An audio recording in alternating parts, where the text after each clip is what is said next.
दोस्तों, skill eco mart में आप सबका स्वागत है। जैसा कि आपसे वादा है कि लगातार 2025-26 अब की बार अच्छा होने वाला है, क्योंकि सबके लिए बेहतरीन टेंडर निकाले जा रहे हैं अलग अलग डिपार्टमेंट के लिए।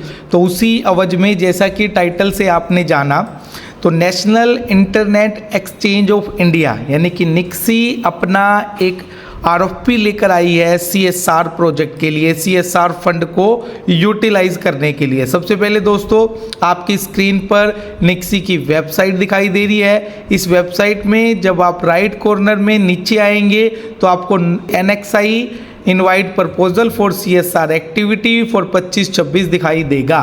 तो इस तरह से आप इस प्रपोजल को यहाँ से click here for more detail करके डाउनलोड कर पाएंगे, या फिर आप नोटिस पे क्लिक करके भी जो पहला नोटिस है वो सीएसआर नोटिस आपको दिखाई दे रहा है, तो पहला सीएसआर नोटिस से भी आप यहाँ पर फाइंड आउट कर पाएंगे। सबसे इम्पोर्टेंट पॉइंट जो सब लोग जानना चाहते हैं, तो इम्पोर्टेंट डेट आपकी स्क्रीन पर दिखाई दे रही है।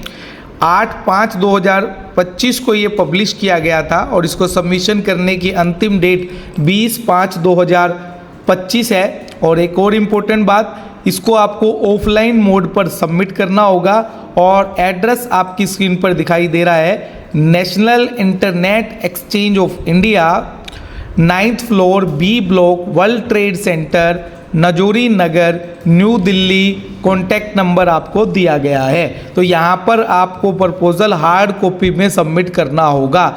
अब आ जाइए दोस्तों कि इस प्रपोजल को अप्लाई करने की थीम क्या क्या होंगी। तो थीम मेनली 4 थीम में 4 सीएसआर एक्टिविटी के लिए प्रपोजल मांगा गया है। सबसे पहले women empowerment, number 2 eradicating hunger and poverty, number 3 promoting educational यानी कि वोकेशनल और non vocational, educational non vocational. Vocational में आपका स्किल डेवलपमेंट कवर होता है, नॉन वोकेशनल में आपका एकेडमिक एजुकेशन कवर होंगी।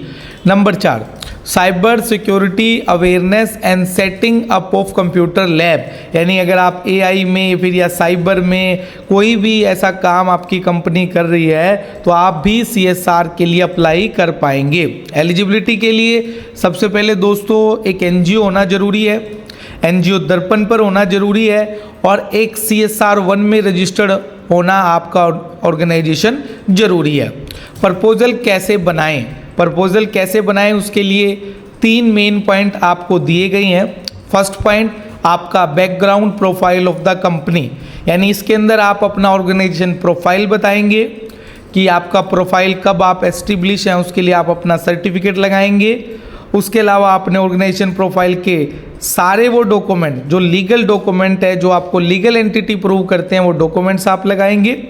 सेकेंड पॉइंट पे profile of the past CSR activity and there impact on society, यानी पुराने जितने भी आपने स्किल डेवलपमेंट या कोई भी CSR के प्रोजेक्ट्स किए हैं उनका सोसाइटी पर क्या इम्पैक्ट हुआ है, उनके प्रीवियस वर्क ऑर्डर, उनका एक ब्रीफ एक्सप्लेनेशन। सिर्फ वर्क ऑर्डर मत लगाएं, इम्पैक्ट ऑन सोसाइटी यानी सोसाइटी पर क्या चेंज आया वो भी आपको बताना पड़ेगा। उसी आधार पर आपके ऑर्गेनाइजेशन का इवेल्युएशन होगा। नेक्स्ट पॉइंट, जो प्रोजेक्ट प्रपोजल होंगे वो along with required functionality, beneficiary and impact, ये सबसे इंपॉर्टेंट है।